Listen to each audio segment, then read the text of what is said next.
Salut tout le monde, j'espère que vous allez bien. Donc aujourd'hui on se retrouve pour une petite vidéo de présentation d'achat. Donc il n'y a pas énormément de choses. Il devait y en avoir plus mais ça s'est pas fait. Mais il y a quand même quelques petites choses que je voulais vous montrer et peut-être que ça peut intéresser certaines personnes. Donc on va commencer par un cadre, hein, qu'on m'a fait, qu'on m'a donné, on m'a offert. Donc c'est quelqu'un qui a cousu à la main le personnage de Deadpool. Donc voilà, on voit bien que c'est fait à la main, hein, et qu'il l'a encadré dans un petit cadre effet alu, donc pas trop mal. Donc voilà, c'est pas de l'achat, c'est un cadeau, mais c'est toujours en rapport avec le cinéma. Donc voilà, c'est toujours ça. Ensuite, on m'a aussi offert ce petit truc, hein. Je connaissais, mais j'en avais jamais acheté parce que je savais pas ce que ça donnait. Enfin, je pensais que c'était mieux que ça en fait, mais bon, celui-là je l'ai pas payé, hein. Donc franchement c'est super basique quoi. Une photo d'un personnage imprimé avec le prénom, la signature de l'acteur, de la célébrité on va dire, hein. Parce que vous avez ça sur plusieurs personnages, que ce soit du milieu du cinéma, de la musique, on va dire au niveau politique, voilà, des grandes figures, on va dire de ce monde. Et puis voilà, avec du carton, hein, rien de plus, avec une plaque en carton prédécoupée qui a été collée. Voilà, c'est basique, rien derrière, même pas de support pour l'accrocher. Après, on peut l'encadrer pour que ça soit, on va dire, un peu plus qualitatif, mais il n'y a rien d'exceptionnel. Même ça, c'est même pas en métal, la plaque non plus là. Voilà, ça reste. Tout le monde peut faire ça pour, je pense, moins de 5 euros, quoi, à peine. Puis en plus, ça s'est vendu une vingtaine d'euros, pas loin, sur Amazon, hein. Donc voilà. Ensuite, je voulais vous montrer ce petit Lego. Voilà, c'est un porte-clés Lego, la princesse Leila. Donc j'en ai pris un. Il y en avait quelques-uns avec Skywalker dans le vaisseau là quand il conduit là. Et puis Rey. Mais bon, j'ai préféré prendre Leila. Donc c'est un porte-clés quand même qui est assez gros, peut-être pas loin de 10 cm de haut. Et on peut l'allumer ici, en fin de compte. Voilà. On appuie sur un bouton au milieu. Là, puis on a les pieds qui s'allument. Donc voilà. Donc je pense pas le déballer, je vais le laisser tel quel. Voilà, il va rester là dans la boîte comme ça, voilà. Tout simplement. Voilà. Ensuite, je voulais vous parler de l'Ecto One. Donc celle-ci, c'était une maquette que j'avais déjà, mais qui n'était pas finie. Elle était toute blanche, il n'y avait pas les vitres de colorées ni rien. Et j'ai décidé, là, il y a plusieurs jours, de la continuer après 3 ans que je l'avais commencé et que je ne l'ai pas fini. Donc là, elle n'est pas encore totalement terminée. Mais on peut voir que... Voilà, on peut voir vraiment que la voiture a pris plus de gueule. Donc j'ai collé toutes les parties, s'il n'y avait rien, même pas, il n'y a rien de collé. Il y avait juste... tout était blanc, j'avais collé simplement les autocollants, c'est tout. Donc, on a un effet sali, style rouille, que c'est par contre là, voilà, c'est moi qui ai décidé avec un produit spécial de faire ça. Sinon, c'est pas prévu pour. Ensuite, j'ai peint tous les petits gyrophares. Là aussi, j'ai peint ça, la parabole, tous ces trucs-là. Les vitres à l'intérieur avec de la bombe. Voilà. Ensuite, j'ai peint les lumières qui sont ici, là et là. Là, pareil en noir. Ici, les baguettes, là en jaune, là en vert, là les tuyaux en bleu, hein. J'ai essayé de faire le plus fidèle possible de la voiture. Donc elle n'est pas encore finie, on a ça aussi, hein, un gyrophare qui vient se coller à l'arrière ici. Je crois que ça se met... Non, ça se met comme ça. Bon voilà, pour le moment, il faudrait que je la colle, hein. Je referai peut-être une... Je vous la remontrerai sûrement dans une autre vidéo. Donc voilà, il n'y a rien d'exceptionnel. Mais je voulais vous la montrer parce que elle était dans ma vitrine, elle était toute blanche,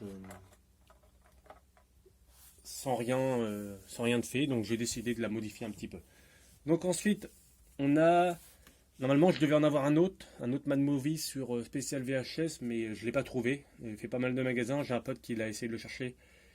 Bon, lui, il l'avait vu, mais il s'est pas douté que je le voulais. Du coup, il l'a pas pris, quoi. Enfin bref, et puis maintenant, il n'y est plus. Donc le premier magazine que j'ai acheté, le FSX, voilà, spécialement dans l'Orient. Donc on peut retrouver encore des interviews, des photos, tout ça de Rick Baker, Stan Winston, tout ça. Donc vraiment quelque chose de pas mal au niveau des effets spéciaux, de la création des maquettes, comment ça se faisait à l'époque. Donc on retrouve voilà toujours à peu près le même procédé de magazine, hein, pour ceux qui connaissent. Vous savez comment c'est mis à l'intérieur. Voilà. Donc je ne savais pas, mais apparemment le personnage ici qui est là dans Mandalorian, c'est interprété par Nick Nolte. Donc je suis là-dedans dans ce magazine-là. Voilà, hein, pas mal de trucs. Hein. Ça parle pas que de Mandalorian, mais ça parle. La plus grosse partie, c'est ça. Donc en deuxième partie, vous voyez, deuxième partie, Rick Baker, hein, pour ceux qui connaissent, hein, c'est un des pionniers de la maquette et des effets spéciaux dans le cinéma américain depuis les années 70. Hein. Voilà. Donc franchement, très bon magazine, hein, comme d'hab. Hein. Donc je vais pas vous feuilleter tout le magazine, hein, Westworld, ça parle un peu de tout. Hein. Le maquillage, les retouches vidéo, voilà. Les prothèses super réalistes. Hein. Donc voilà, c'est à peu près tout. Hein. Vous pouvez peut-être encore le trouver. Hein. Là, on a encore quelques extraits de films qui vont sortir. Voilà. Donc voilà, vous pouvez encore peut-être le trouver parce qu'il date de... C'est le magazine parce qu'il n'y en a pas beaucoup qui sortent par an. Celui-là, c'est le novembre, décembre et janvier 2021. Donc si vous le voulez, c'est maintenant qu'il faut le prendre. Après, il n'y sera plus. Hein. Donc voilà, ensuite, on a le fameux Mad Movie hors série classique spécial, la saga Freddy. Hein. Donc il a mis un peu de temps à arriver parce que j'ai un pote qui me l'a acheté parce que je ne le trouvais pas par là où j'étais. Donc il me l'a acheté puis il faisait une quinzaine de jours qu'il l'avait en sa possession. Donc voilà, comme d'habitude, hein, on ne déroge pas à la règle. On prend le Mad Movie.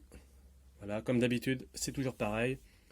La création du projet Les Griffes de la Nuit, les décors, les maquillages, le choix du casting, les coulisses du tournage, les anecdotes de tournage, les pourquoi du comment, tout ce qu'on veut, les doubleurs, les effets spéciaux, maquilleurs, les bruitages. On a vraiment de tout. Hein. Ça parle de tout, hein, franchement. Voilà. Une belle photo de Freddy avec les seringues au bout des doigts. Voilà, là on a les BO.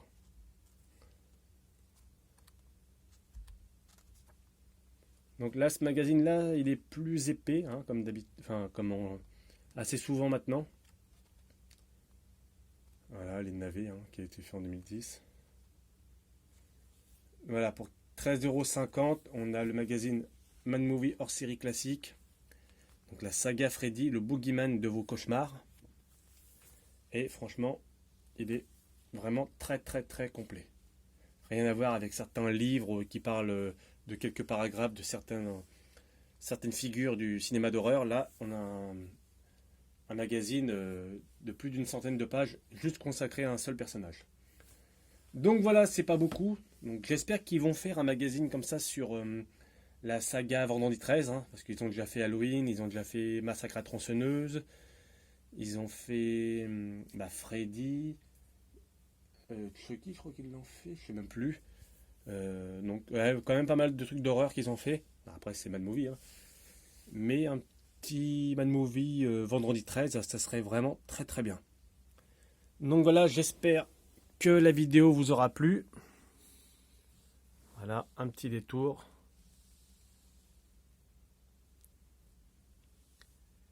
Et c'était pas grand chose, hein, mais voilà. On se retrouve très bientôt pour une autre vidéo. Et donc n'hésitez pas, hein, comme d'habitude, likez, partagez. Dites-moi en commentaire si vous possédez ce genre de magazine. Hein. Je sais que parmi vous, il y en a quand même qui les collectionnent. Parce que c'est vraiment de la bonne documentation. Hein. Et puis voilà, sur ce, on se retrouve bientôt. Et likez, partagez comme d'habitude, les pouces, machin. Parlez de la chaîne. Et voilà, sur ce, je vous retrouve à la prochaine. Regardez des films. Salut!